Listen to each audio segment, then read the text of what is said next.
Hello, everyone. I'm so excited to be here with you all. I'm going to get Jen in here and we'll get started in just a few minutes. Go ahead and say hi in the chat when you come in, and uh, I'm trying to do more than one thing at a time. So say hi, tell us where you're from in the comments. It'll be fun to see where everyone is joining from. Welcome. Oh, yay, Jessica, I see you. Watching for Jen. Let's see. Okay, so I think people are getting notified.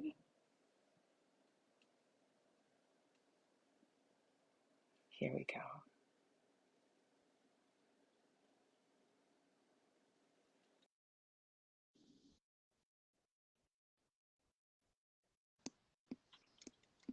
Good morning, Jen. Hi. Hi. I just realized that if I use the mic that I had, I wouldn't be able to hear you. So can you hear me even? I Okay. hear you great. Okay. I thought maybe it'd be a little tinny, but we'll do it. Great. Great. It's clear. Hi. Hi. How are you this morning? Good. How are you? I'm doing good. Good. There's We're my dog. getting Real life, folks. Real life. Shanti, is that right? You should stop in a minute. I see Jessica joined us. Yeah. Jennifer, Elizabeth. Oh, hi, Elizabeth. Oh, thank you. I got it cut real short. Kansas City. Yay, Jennifer. Good morning. For some people, it's probably already afternoon, huh? I'm saying morning. For me, it's afternoon. Is it? Yeah, just afternoon. Just getting there. Oh, that's right. You're central. Mm-hmm. Yeah. Okay. St. Louis. Might have to put her in the yard if she doesn't stop in a second. We'll give her a few minutes. Yay. Oh, it's so fun to see where everybody's from. Milwaukee. I love how interactive this group is. It's pretty cool. I'm glad we tried the event. We talked about a lot of ways to set this up, and I'm glad we did because Facebook gave us that chat thread, and that really felt like brought people together. Absolutely. You know, I'm just seeing, so since it's a split screen, I set up my camera. I'm just going to check and make sure you can see me when I stand up. Sure. Yeah, I don't know. Much less. I don't see your face. Let me, I think it's just the Facebook format. I have to move back here. Is this going to be an issue? I don't think so. Can you see me? Okay, it says I can only connect via my phone. Clicking on the link on my laptop doesn't work. That's weird. I'm sorry, Jill. I'm gonna try on my laptop too. Sorry, Jen. I didn't. No. You get folks in, and I'll see if I can adjust my camera a little bit here, so people can see better. I had this all done beforehand, but Facebook cut me off. You're right, and then we're both on here together. Let's see if I can do this a little bit better. Let's see. It's interesting. Thanks, Jill. Oh yeah, we're live in the group. I'm seeing it from my laptop, and it's showing in the header. It's funny. Yeah, if I went to my notifications and just clicked join video. Yeah, somebody said that they can only join from their phone and not from their laptop, and so I wondered if that was happening for everyone, but I'm seeing it from my laptop, so I think I don't know, technology. I'm glad we're here together. Oh, good morning, Jennifer Mantle. I'm happy to have you here. Shout out to all the Jennifers. Yeah. There's a lot of us. I have a very uneven floor in my room, so. Oh, really? Forgive me, folks, as I try to fix this.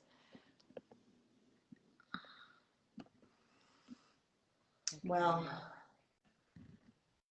okay. I'll do this for now. Oh, I like the hearts. That's so cute. I'm seeing a new message in the thread from, it looks like, forgive me if I mispronounce, Kirsty from UK, who says, I do lots of VRS work, so very tense shoulders and neck. Yes.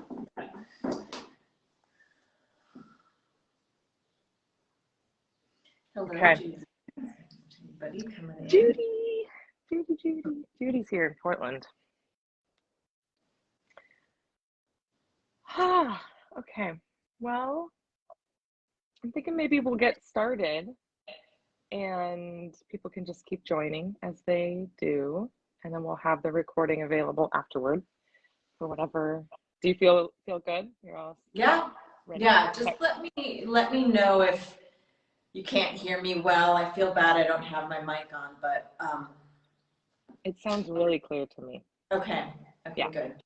Yeah. Good. Yay, Linda Cruzmark's here. Yay. Okay. Well, good morning, good afternoon to everyone. Welcome to this special class with Jen Kagan. Is that how you pronounce your last name? It is Kagan. Okay. Kagan. Okay. Yeah, in my head, I hear it, but I'm like, I've never actually heard you say it. Okay. And just a little bit about what we're doing here, because I know many of you are new to the group. And so I'll just introduce myself real briefly. My name's Bree Cross-Caldwell. I'm in Portland, Oregon. I have been a sign language interpreter for 20 plus years and experienced my own burnout, which started in my neck and shoulders. So I'm super excited about this information from you. But then I went on to become certified as a life coach, and now I work as a mental health coach, and I support sign language interpreters in these issues that that might keep us from loving our work and our lives as much as we could. So I've been so excited to connect with Jen. Jen has a very similar passion and mission, and a lot of wisdom around specifically how to care for our bodies and our minds and our spirits holistically, coming from a yoga background and also an interpreting career. So we've been having a lot of fun talking about these things. We're excited to bring this to you today. This will just be, Jen could teach us for hours and years and months and days, which hopefully at some point we're talking about a retreat. But for right now, we're going to really focus in on this technique that she's got for us today. And then we'll tell you more about how you can learn more from her. So I'll be watching the comments, and I'll hold maybe questions for you, or I'll interject them as needed. But yeah, Elizabeth is saying a retreat would be so cool.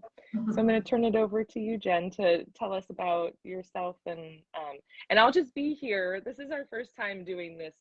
It is my first time doing this, both of us on screen. So I'm just going to be your audience, and I'll just let you take it away.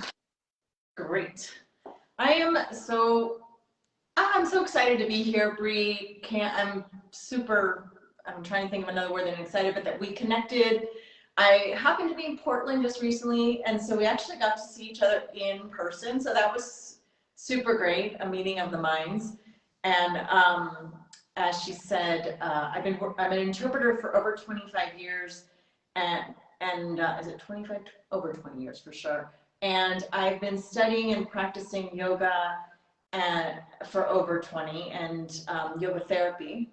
I'm a certified Iyengar yoga teacher and also a certified yoga therapist. This has just been the way in which I've been able to survive as an interpreter, but it's also, I've been teaching all sorts of different people, all sorts of different problems. And I've recently thought, I need to put these two together. I need to help my fellow interpreters, which I used to do. I used to work in a VRS office when I lived in New York City, and in the 10-minute breaks we had, which they gave you 10 minutes, I would be there. I had a great director of our center, so I was there teaching individual, like those 10 minutes, what could I get them to do within 10 minutes that would relieve their own personal issues. And so and I shared what I was doing for myself, basically. And since then I've gone on to teach in all sorts of different areas. And I'm super excited about working with interpreters and offering things that specifically address our needs. Yoga, so I say that I am using yoga tools to help interpreters establish a sustainable career and get out of pain. So that might mean you walk away with a few tools to integrate into your life. That might mean that you take on a more daily practice, or you have a practice. Some of us, you go to your regular yoga class and they don't necessarily know how to teach you how to adapt or modify, and there's some poses that are really helpful, but it's all about timing, because if you're not doing it at the right time, it can be harmful. So we have a lot of repetitive injuries, a lot of repetitive strain, a lot of overuse. And so the nervous system, it's like, it's just overloaded, and then it has to go back to work, it has to go back to work, it has to go back to work. So having a really intelligent way to release and relax the nervous system, and by that, there's a real therapeutic way to that. It's not necessarily just hanging out on the couch relaxing. That's a very different kind of relaxing. So that, because the nervous system, say if you have this overuse in your shoulder, it's just going, and it's in protective mode. And so then we go to do something, whether it's a yoga class or whatever, we might feel okay, might be great, or you might walk away feeling like worse from it because you haven't really effectively released and relaxed and the nervous system. And all of us are in different stages with this, and I always encourage everybody, if you're in a lot of pain, go to the doctor, get a diagnosis. Let's find out what's actually going on, so we have some information to deal with. So like I said, you might be interested in just a few tools to integrate into your life. We use our bodies. Oh, we're getting a little doggy visitor. No, she's going away. This is live, folks, real life. So you might use a few tools. You might really want a daily practice, or you might be a yoga practitioner and need some support in how you practice your, because you're getting hurt or you're not able to do things in your yoga class.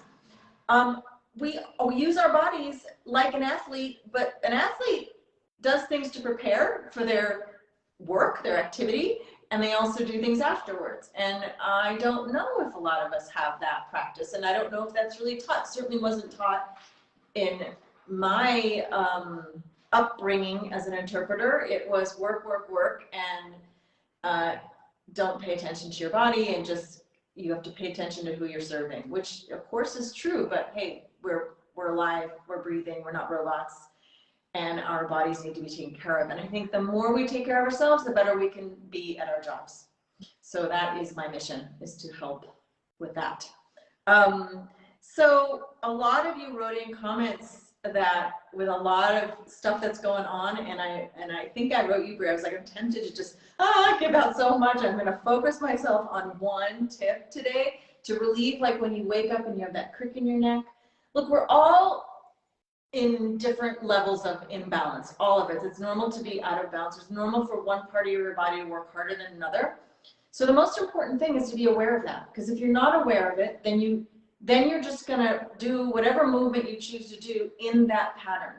You're going to strengthen what's already strong to the point of rigidity, and the part that's weak or inflexible will remain that way.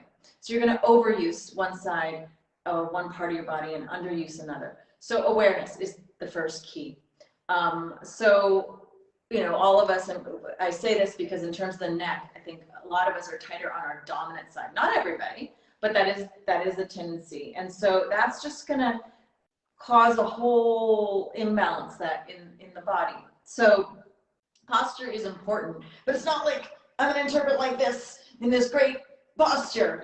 That's not good posture. We have to actually train the body to towards more alignment, and that just takes time and effort and awareness and consciousness and setting up your station well, and also looking at what you do outside of work that might be exacerbating some of the issues that you're having in interpreting. And I will just give a short example, and then I will get to our tip. One little example was, there was a time where I was knitting my niece a sweater. I was interpreting a lot, and I was studying Thai massage.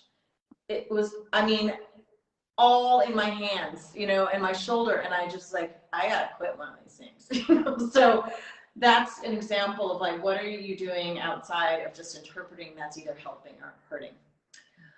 Okay, so I think we're ready, right? If you have any questions about, you need more information about me or whatever, throw them in the chat. The first thing I want to do is something I do every time I teach, is use a wall to just, let's find out what our posture is like. So you're going to come to your wall. Oh, did you all have some sort of strap? Now this could be a yoga strap. If you have tight, now can you hear me when I walk back here? Okay. Yeah, great. Yeah, now I don't have my glasses, so those thumbs up are really good. And you can see me okay? Yeah, I chose perfect. black so you can see on the white. This could be a long yoga strap. If you have tighter shoulders, you do want something long, a bathrobe tie, a long big belt, or a dog leash works really well. Okay, so if you don't have that, you know, you can go get that. You're going to come to the wall and stand against the wall. Now the wall is a flat surface, and our spine, our body is curved. But the problem is we tend to get more curve up here, more curve in here, and we're kind of standing like this with the head. And the body is so smart. It's like, whoa, I'm just going to adjust to what's going on. The head's forward. I'm going to throw the back in. So we're going to use the wall to help us understand our own posture. I have a baseboard here, so my heels aren't going to go right against the wall. And actually, depending on the shape of your body, you don't need to have your heels up against the wall. You want to feel as if you can press yourself back into the wall. So if your heels are too close to the wall, you'll feel like the wall's just pushing you forward. Okay? But not too far away from the wall where you're leaning back. Okay? So you can start, let's start with the feet separated, because it's easier to find our balance and understand our two sides if the legs are separated. And press your feet strongly into the floor. And the first thing we're going to do is lift the toes so the quadriceps engage. Now, the legs are the roots of our spine. And if the legs are not firm, the spine's not going to extend. Now, press the thighs back towards the wall. Now, there is a space there, right? Because the buttocks is against the wall. The backs of the legs won't touch the wall, but you want to aim towards the legs. It's a lot of work. If you feel, and you will, your buttocks pushing into the wall, move the center of your buttocks forward. So you're moving the flesh of your buttocks away from the wall as you move the thighs to the wall. And now notice how much space is on the back, some of us more than others, and the lower back. So let's try something. Keep the legs pressing back, and now move the sides of your waist back towards the wall. There's the bottom ribs here. Try to get these bottom ribs on the wall. Don't hold your breath, because you might start holding your breath, because it is hard work. Okay, take a rest. So we just looked at from here to here, to the feet to the rib cage, and that's interesting enough. Where is your back? So again, here I am.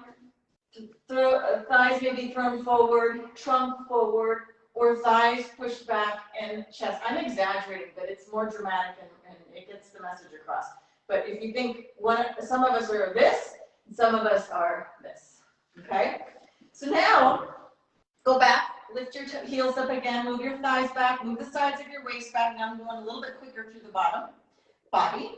And now take the shoulders and press your shoulders to the wall and release. Press your shoulders to the wall and release. Press your shoulders, stretch your elbows, stretch your fingers, and release.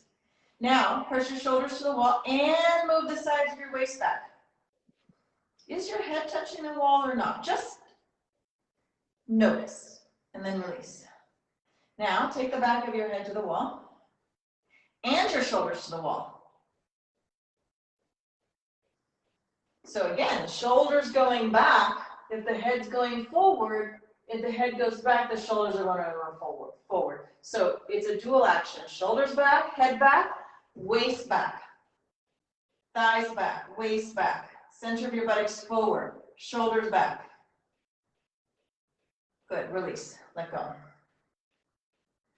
Okay, so that was a very short, and there's so much more we could do with that, but I'm going to keep myself focused because I get too excited, so that you have an understanding of what's going on. And most of us folks, I can bet a lot of money that the shoulders didn't go back towards the wall without the waist coming way forward, because the shoulder, this shoulder area, front of the chest is tight. Okay, so ready for your strap. So take your strap. This is good if you, well, it's good all the time basically, but I use this a lot, especially when I get that crick in my neck or this area is really tight where you can't turn your head, or you just do it preventatively as well. Take the strap around your back. I'm going to turn around. So it's right under the armpits, and get it way up under those armpits, so not way down here. Lift it up and adjust the tails that are in front so they're even. So one tail, that's why you want to have pretty long tails. And then place them, I'm sorry, my hand's cut off, but take them over your shoulders, like so. Moving back and forth so you can see. I'm going to just lean down because I'm not sure you can see me. That's great, Jen. Yeah, cross the straps. If you're having a hard time taking your arms in this direction, it's good to know. There's a yoga pose for that. Just take your straps over your shoulders and then hold the straps like so. That's fun for today. But if you can, cross your straps at the nape of your neck and then hold it while you pull the other one and then the other one. So that, let me come close so you can see. This already feels good, Jen. What? This already feels good. Good. So when you pull down, it should pull all this stuff, all this tight trapezium. Make sure it's not on the edges of your shoulders. Make sure it's not way out in, let's see. That looks good. That looks pretty good. So now take your hands. It's interesting because if you take your arms back here, it's not wrong. Actually, that's pretty nice. But try your hands pulling down further back towards the back of the buttocks, towards the center of your legs here. There's just a little bit difference. See which one feels better for you. Now you might have to walk your hands up a little bit higher and then pull down again. So I'm going to tell you a few things that you could be feeling so you know you've got it in the right spot. So you'll feel this whole armpit chest lifting, and you'll feel your sternum lifting. And then all these trap muscles, the upper traps, the sides of your neck, actually the upper traps and the shoulder blade area moving down. Now if you have, I know that I have one shoulder that's higher than the other, so I'm going to pull down with the opposite hand. So I know that that side's higher, so I'm going to give it a little bit more tension so that I can release it. Now lift your toes up, grip your quadriceps, and imagine that wall there again, thighs back, waist back. Exhale the navel back. And now I saw Bree was, sometimes I do this well, so you can take, oops, can you see me? I'm just going to lean down so you can see. Take one ear to your shoulder, pulling the opposite hand down, and then other side as well. Pulling the opposite hand. So, sorry, no. If your ear's going to your left, if you pull the left hand, it will pull the right shoulder down. You can actually play with both of those, pulling both things. You might want to pull the opposite hand. There's benefits to doing both. Jen, can I ask you a question? Yes, please. So my neck, I've had this crick in my neck this week, and so this is very timely for me, and it's on my right side. I notice when I tilt my head toward the side that hurts, it it it pinches in there and it hurts in there. What would you say about that? Yeah, so pull with, if say it's going to, I'm just mirroring you, so it's going, I don't know if our cameras are mirroring, but it's going to the side that hurts. Yeah. Pull with the opposite hand and see if that gives a little bit more relief. Oh yeah, it does. Okay, yoga magic. There you go. I love that. Now that might be too much, this ear, moving the head might be too much. You don't have to do it at all. You just pull down. Now, I will say that some of you might be feeling a lot of, it's hard to pull the hands from the work that we do. So you can just go do a little bit at first and then let go. And some of you might feel a little bit of tingling. So that could be that across here, across the front of the chest, there's a lot of nerve endings. But you don't have to do this for very long, and you can build up to it. Now, release your strap. And what's so nice is that you still have the imprint of the strap there. So can you still feel the sternum lifted, the top of the shoulder blades releasing down the sides of your neck? So imagine you had like two little strings at your ears, and with like hot air balloons, lifting your ears up, descend your shoulder blades down. Grip your legs so you're supporting the extension of your spine from your legs. And don't you feel taller and lighter, Bree? Can you like do clear? Yes. Now, say you're at work and you don't have your strap, although it would be a good idea to always have it with you. You can, I just wanted to show quickly that you can do a similar idea in a chair. Depending on the chair that you have, you're either going to have your hands like I do on the back of the seat of the chair, or even just holding the legs of the chair, and you're rolling your shoulders back and feeling the lift of your side chest up. Right? I like to take my hands back a little bit because I get a little bit of arms back and chest up. Okay, so let's see how the shoulders roll back. And so that's something you can do. So again, you leave this imprint, and then when you return, make sure that you don't, your body might want to just, if you come to this, you probably have done a little bit too much, because you want to leave your body the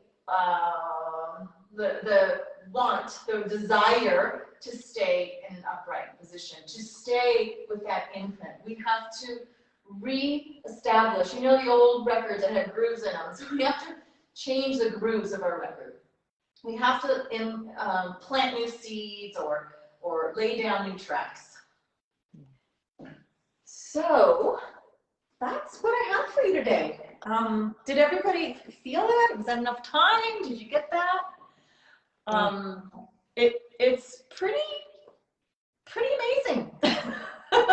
It really is. When we stand, sorry, I just knocked my chair, like this, with the shoulders forward, this posture, if you think about, if you had to say, like, what is my mood?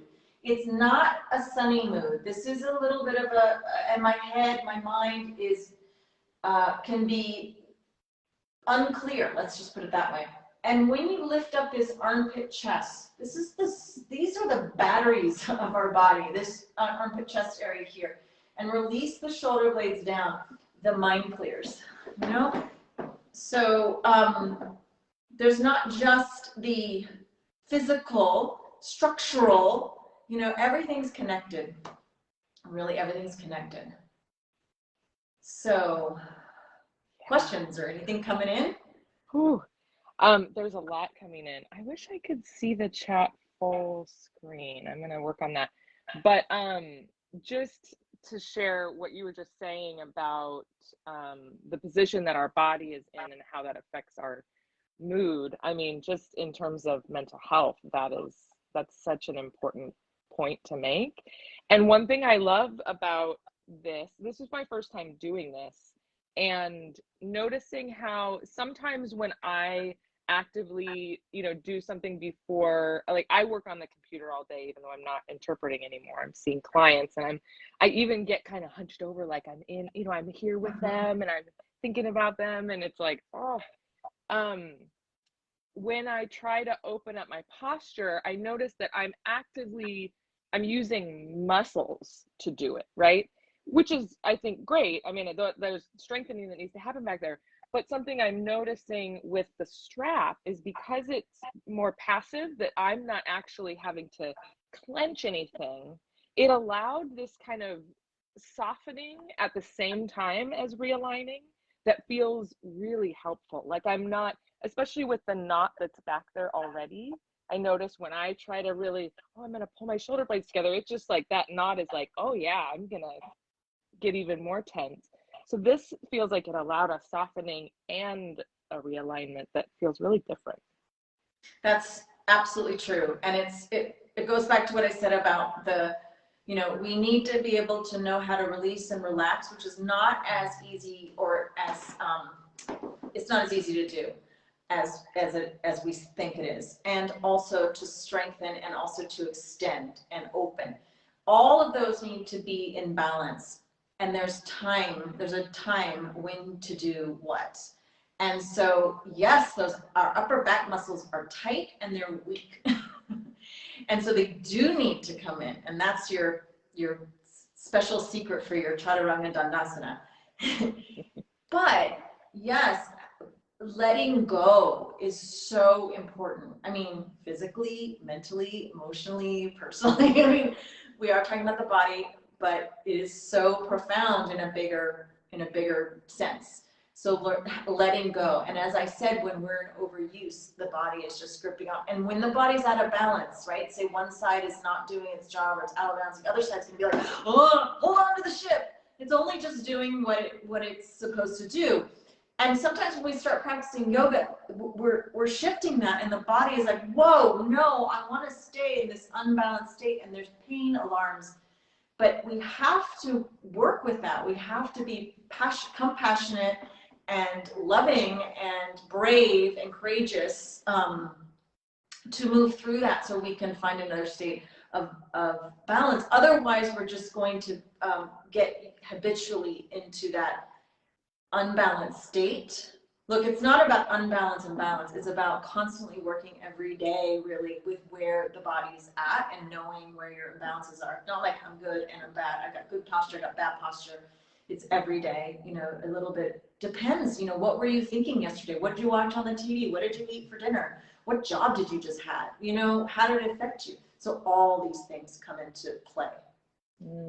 Yes. Off tangent there, but I love this. I love your tangents. I'm watching the chat. Lots of like gratitude, and that this is feeling really good. A question here from Sarah Grace that says, do you have any suggestions for hypermobile interpreters, especially in the shoulders? Do any of the stretches need to be tweaked? Yes.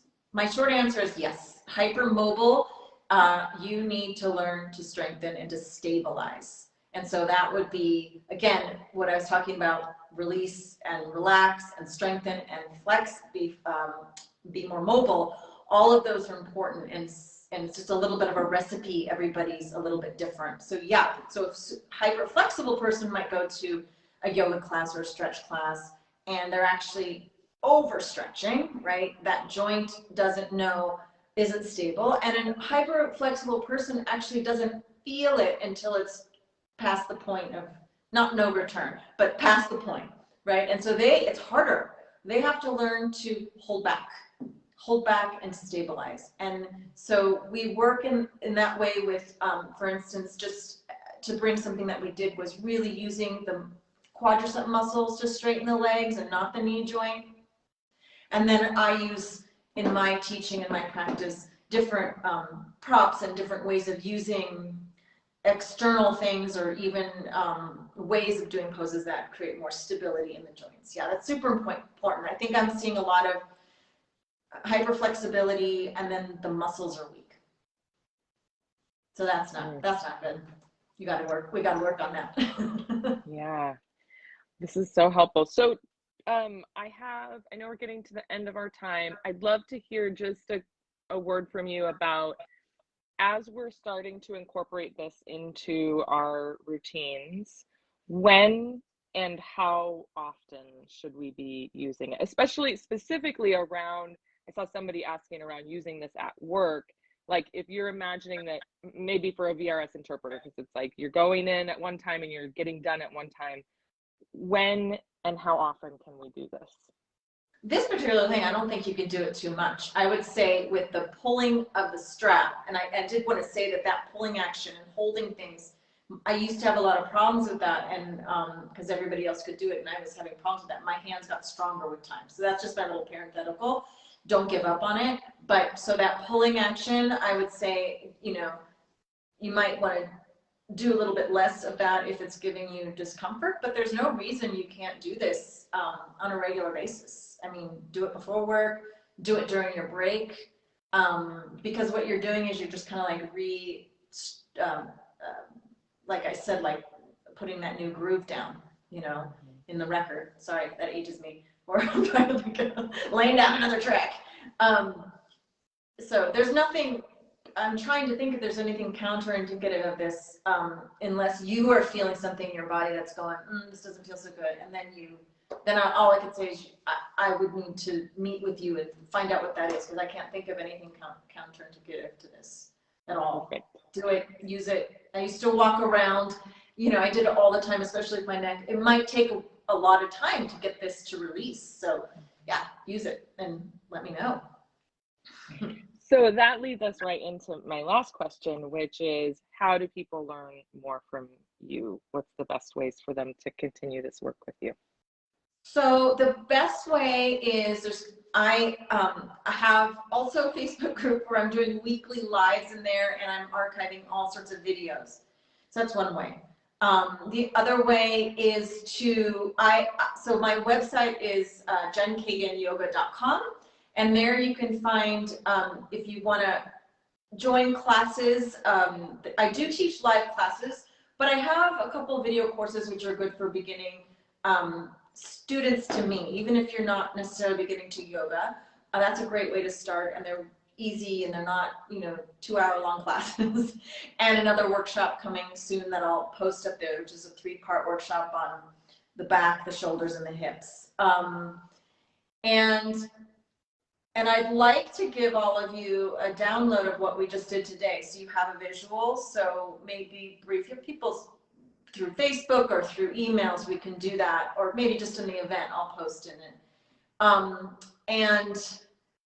And I'm also in the process right now of creating a program for interpreters specifically, and asking folks what they need. Basically, I want to create something.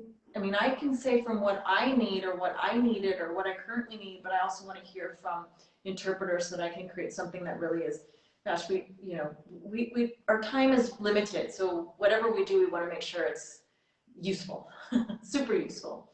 So, so I'm in the process of that. And if you're interested in, any of you are interested in I have a short survey to help me develop that, I'd be happy to send that to you. So maybe I'll put those both into the event, if that's okay.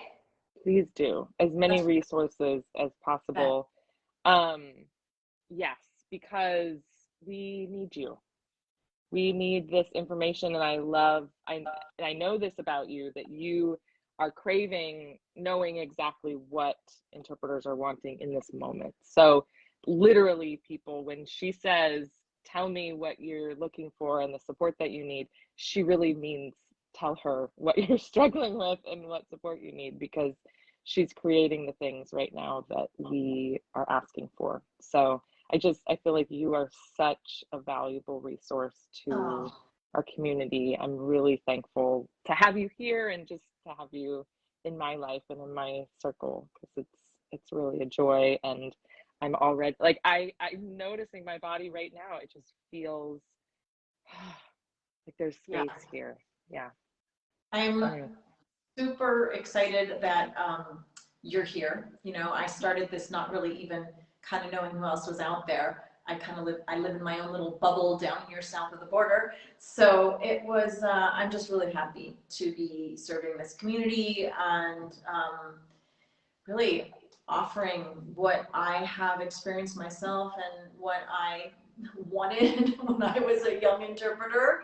Right. And it wasn't there. It was like, your body is not important. And then I was in a lot of pain, and so I had to take care of it. So, we don't need to wait till we're in pain. See, there's like something in the chat about, we're getting the email, the website.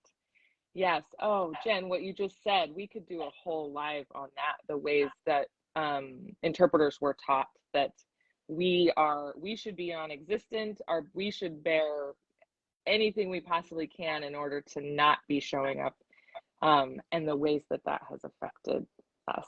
Yeah. It's not good, folks. It's not good. Thank you. Thank you for being here. Oh, thanks so much for inviting me. This was super fun, and I hope we continue collaborating. I hope to see some of your members. Let me know what you need, and that's what I do in the Facebook Lives every week. Is I take questions that come in and just answer them.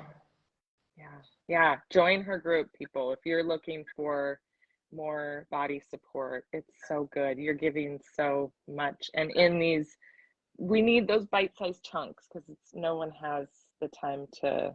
It's time is a big issue. Time is a big issue, and then we need to learn to make time for ourselves. To do these That's things. right. That's right. That's right.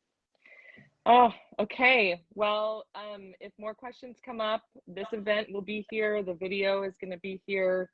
We'll be watching and adding more here. So please do look for that download that Jen's going to share with us. It has a great handout describing the process that we just learned, so you have a reminder. I keep it on my desk, and I hadn't tried it yet because I wanted to be walked through it, but I've got I can actually pop it in, I think, on my computer here, so people have it.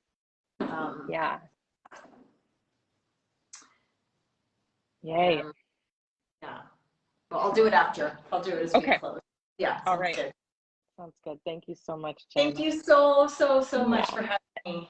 Yes, and thank you, everyone. I know. Yeah, thanks everyone for being here. I want to say one last thing. I don't know if you said, Jen, that you live in Mexico, but when I said earlier that Jen and I were talking about a retreat, that's what I have in mind, is an interpreter retreat in Mexico. So we're planting the seeds here. Yep. Yeah. Yes. Definitely. Okay. Have a lovely weekend. You too. Yeah. Take care. Bye. Bye. Bye, everyone.